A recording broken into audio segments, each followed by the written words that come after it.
पूरी रात मैं तड़पती रही।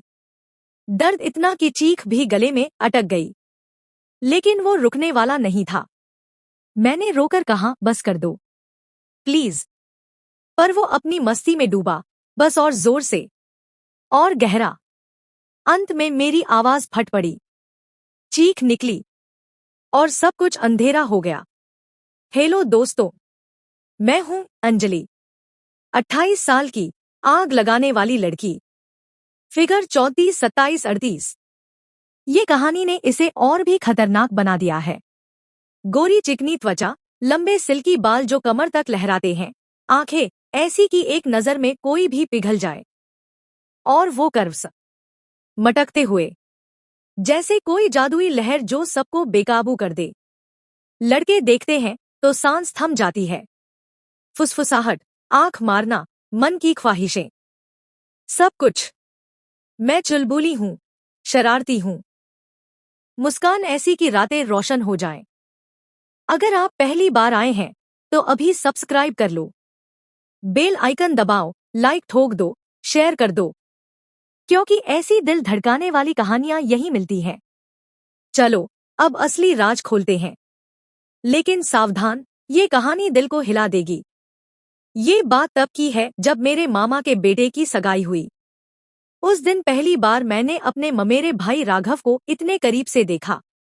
राघव 24 साल का, कॉलेज में पढ़ता था। लंबा, फिट, मजबूत कंधे, वो मुस्कान जो दिल में उतर जाए। वो मुझे दीदी कहता था, लेकिन उसकी नजरों में एक अलग ही आंख थी, एक शरारत, एक छुपी चाहत जो मुझे अंदर से कंपा देती थी। मैंने सोचा, अरे वाह, ये तो कितना आकर्षक हो गया है। पहले वाला छोटा लड़का अब पूरा जवान। और मैंने ठान लिया, थोड़ी मस्ती तो बनती है, आखिर दीदी हूं ना। सगाई की रस्म में जब वो मेरे पास आया, मैंने चुपके से आंख मारी, एक नौटी मुस्कान दी। वो शर्मा गया, गाल लाल, लेकिन फिर हंस पड़ा। मैं पास जाकर बोली, अरे राघव, दीदी को भूल गया क्या? इतनी दूर से घूर रहा है। वो बोला, दीदी, आप तो पहले से कहीं ज्यादा खूबसूरत हो गई है, दिल चुरा लेती हैं आप। मैं हंसकर, अच्छा, तो दीदी को थोड़ा हक तो दे। देखो कितना बड़ा हो गया मेरा शैतान ममेरा भाई। वो झिझका, लेकिन मैंने उसे हल्के से खींचकर गले लगा लिया। उसका स्पर्श, उफ़, जैसे बिजली का झटका। उसकी गर्मी मेरे शरीर में फैल गई। दिल जोरों से धड़कने लगा और मैं समझ गई ये मुलाकात कुछ स्पेशल है। सगाई खत्म हुई, कुछ हफ्ते बीते। मामा का परिवार हमारे शहर में ही था, राघव भी यहीं पढ़ता था। एक दिन मामा का फोन, अंजलि, राघव को बुखार है, घर पर अकेला, तू कुछ दिन आकर देखभाल कर ले, तुझे देखकर वो तुरंत ठीक हो जाएगा। मैंने मुस्कुराते हुए कहा, बस करो मामा, मैं आ रही हूं। मन में तूफान। राघव से मिलने का बहाना मिल गया, और वो भी लंबे दिनों का। घर पहुंची, राघव बिस्तर पर, चेहरा थका, लेकिन वो मुस्कान वही। मैंने माथे पर हाथ रखा, अरे मेरे शैतान ममेरे भाई, क्या हाल है? दीदी आई है तेरी नर्स बनकर। वो मुस्कुराया, दीदी आप आ गईं? अब तो मैं ठीक हो जाऊंगा, बस आपकी वो मुस्कान चाहिए। मैं हंस पड़ी, चल दवा ले और सो जा, दीदी तेरी हर बात मानेगी, हर। अगली सुबह मैंने उसके लिए स्पेशल ब्रेकफास्ट तैयार किया, गर्मागर्म वेज पराठे, थोड़ा दही, फ्रेश फ्रूट जूस, सब कुछ राघव की फेवरेट। ट्रे लेकर कमरे में गई, उसके बगल में बैठी, इतने करीब कि हमारी सांसें मिल रही थी। मैंने उसका हाथ थामा, बोली, उठ जा मेरे शैतान ममेरे भाई, दीदी ने खुद बनाया है, खा ले, ताकत आएगी। वो उठकर बैठा, मेरी तरफ देखता रहा, आंखों में वो ही चमक। दीदी, आपकी मुस्कान देखकर ही भूख लग जाती है, खाना तो बस बहाना है। मैं शर्माकर हंस पड़ी, अच्छा जी, तो शाम को टेरेस पर घूमने चलें, ताज़ी हवा लगेगी और दीदी के साथ थोड़ा टाइम भी स्पेंड हो जाएगा। शाम हुई। हम टेरेस पर पहुंचे। सूरज ढल रहा था। आसमान नारंगी गुलाबी। हल्की ठंडी हवा बह रही थी। मैंने जानबूझकर उसके बहुत पास खड़ा होना शुरू किया। कभी हाथ छू लिया, कभी मजाक में कंधे पर धक्का दे दिया। वो हंसता रहा। उसकी हंसी में एक मिठास थी जो मुझे पागल कर रही थी। एक पल में उसने मेरे बालों में फंसा पत्ता निकाला। उंगलियां मेरे बालों में फिसली और वो बोला, दीदी, आपकी ये आंखें, इनमें डूब जाने का मन करता है। कितनी गहरी है, कितनी खतरनाक। मेरा दिल धक धक करने लगा। मैंने नजरें झुका ली, लेकिन अंदर से आग सी जल रही थी। हम रेलिंग के पास खड़े रहे। मैंने धीरे से उसका हाथ पकड़ा। राघव, तू सच में बड़ा हो गया है। पुरानी यादें ताजा हो गई। हसीम जाक, सब कुछ। वो मेरी तरफ मुड़ा। उसकी आंखों में कुछ ऐसा था जो कह रहा था, ये बस शुरुआत है। रात भर नींद नहीं आई। उसकी स्माइल, उसकी बातें, वो हल्का स्पर्श, सब दिमाग में घूमता रहा, जैसे कोई सपना सच होने वाला हो। लेकिन डर भी था। ये रिश्ता। दिन बीतते गए। हर सुबह उसके लिए स्पेशल बनाती, कभी स्मूदी, कभी टोस्ट, कभी फ्रूट सलाद। शाम को उसके कंधे दबाती। थक गया ना मेरा शैतान? ला, दीदी मसाज कर दे। मेरे हाथों में जादू है। वो मुस्कुराता, दीदी, आपकी ये शरारतें मुझे सच में पागल कर रही हैं। आपका हर स्पर्श जैसे बिजली का झटका। एक शाम मामा मामी बाहर गए थे। हम लिविंग रूम में अकेले। Lights dim. मैंने जानबूझकर उसके बगल में बैठकर सिर उसके शोल्डर पर रख दिया।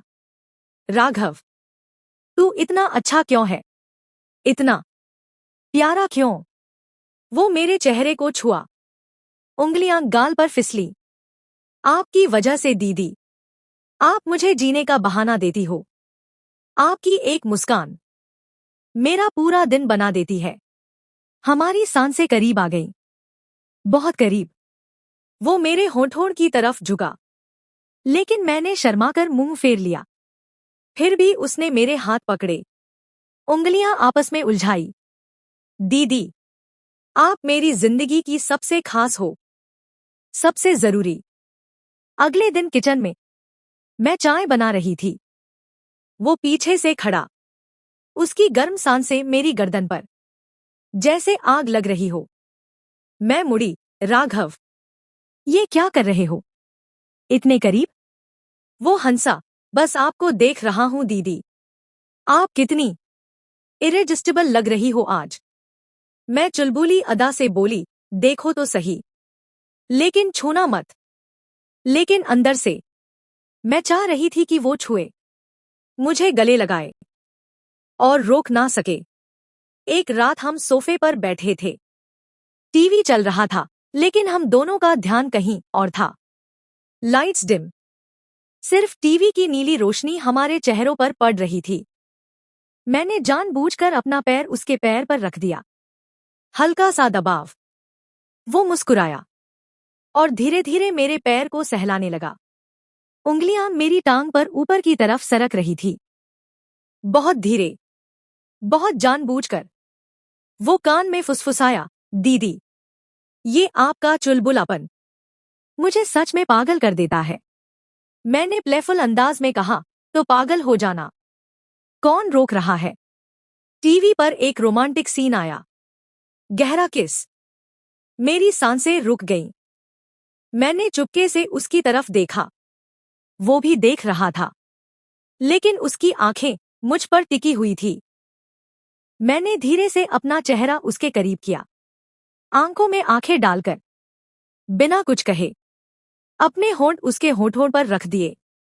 वो किस इतना गहरा, इतना मीठा कि लगा समय ठहर गया। उसने मुझे अपनी बाहों में जकड़ लिया, मेरी कमर पर हाथ फेरा, जैसे मुझे कभी अलग न होने देना चाहता हो। हम अलग हुए तो मैं शर्माकर बोली, राघव, वो सीन ने। वो मुस्कुराया, नहीं दीदी, वो सीन नहीं, आपने। आप खुद एक जुनून हो। उसके बाद हमारे पल और गहरे हो गए। छोटी छोटी शरारतें, अनजाने स्पर्श। वो रोज चुपके से मेरे लिए फूल लाता, कमरे में रख जाता, साथ में छोटा सा नोट, आई लव यू दीदी। हमेशा मैं उसके लिए कैंडल लाइट डिनर बनाती। दोनों साथ बैठते, आंखों में आंखें डालकर घंटों बातें करते। हम जानते थे ये आकर्षण समाज की नजर में गलत है, लेकिन इतना सच्चा कि रोक पाना नामुमकिन। ये हमारा राज था, दुनिया से छुपा हुआ, सिर्फ हम दोनों का। एक रात तेज बारिश हो रही थी। हम बालकनी में खड़े थे, बूंदें हमारे चेहरों पर गिर रही थी। उसने मुझे अपनी बाहों में खींच लिया, बहुत जोर से। दीदी, आपके बिना सब अधूरा लगता है। आप मेरी पूरी दुनिया हो। वो किस बारिश की आवाज में डूबा हुआ, इतना गहरा कि लगा सारी दुनिया गायब हो गई। हमारी सांसें एक हो गई, लेकिन हम रुक गए, क्योंकि ये प्यार सिर्फ शारीरिक नहीं था, ये भावनाओं से भरा था, शुद्ध। लेकिन सहरन कभी कम नहीं हुई।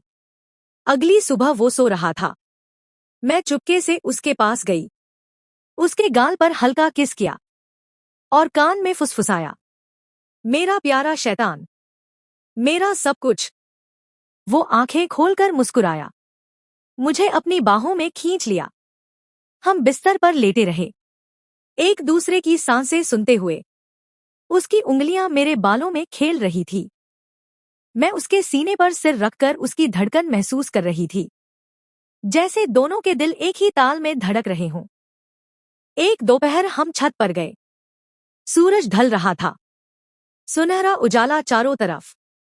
मैंने उसकी गोद में सिर रख दिया।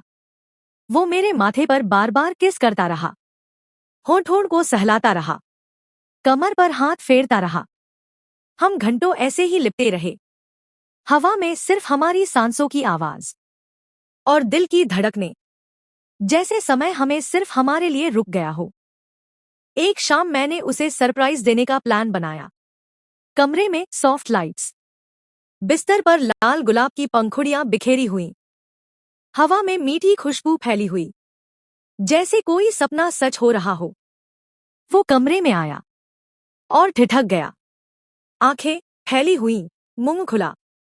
दीदी, ये सब। मैंने धीरे से उसकी तरफ बढ़कर उसका हाथ पकड़ा, उसे बिस्तर पर बिठाया, फिर धीरे धीरे उसके गले में हाथ डालकर एक लंबा, गहरा, जुनूनी किस दिया। वो किस रुकने का नाम नहीं ले रहा था, जैसे सारी दुनिया बस हम दोनों तक सिमट गई हो। उसकी उंगलियां मेरी कमर पर फिसल रही थी, मेरे बालों में उलझ रही थी। हम एक दूसरे में इतने खो गए कि सांस लेना भी भूल गए। मैंने उसके कान में फुसफुसाया, राघव, आज रात सिर्फ हम, सिर्फ हमारा राज। वो मुझे और कसकर पकड़ लिया, उसकी सांसें तेज, आंखों में आग। दीदी, मैं आपको कभी नहीं छोड़ूंगा, आप मेरी सांस हो। एक और रात हम छत पर लेटे थे, तारे चमक रहे थे, आसमान साफ। मैंने उसका हाथ पकड़ा और पूछा, राघव, क्या तू हमेशा मेरे साथ रहेगा, चाहे दुनिया कुछ भी कहे। वो मेरी तरफ मुड़ा, मेरे होंठों को छुआ और बोला, दीदी, आप जहां हैं मैं वहां हूं, हमेशा। ये दिल, ये जान, सब आपका। हम चुपचाप एक दूसरे को देखते रहे, हाथों में हाथ, दिलों में दिल। बारिश की बूंदें फिर गिरने लगी, लेकिन हम नहीं हिले। उस रात हमने वादा किया, ये प्यार चाहे कितना भी मुश्किल हो, हम इसे छुपाकर रखेंगे, लेकिन कभी खत्म नहीं होने देंगे। अब जब मैं अकेली होती हूं, तो वो पल याद आते हैं, उसकी मुस्कान, वो स्पर्श, वो किस, वो सहरन। कभी कभी लगता है वो अभी भी मेरे पास है, मेरी सांसों में। दोस्तों, ये थी मेरी कहानी। एक ऐसी कहानी जो गलत लगती है, लेकिन इतनी सच्ची कि दिल मानता नहीं।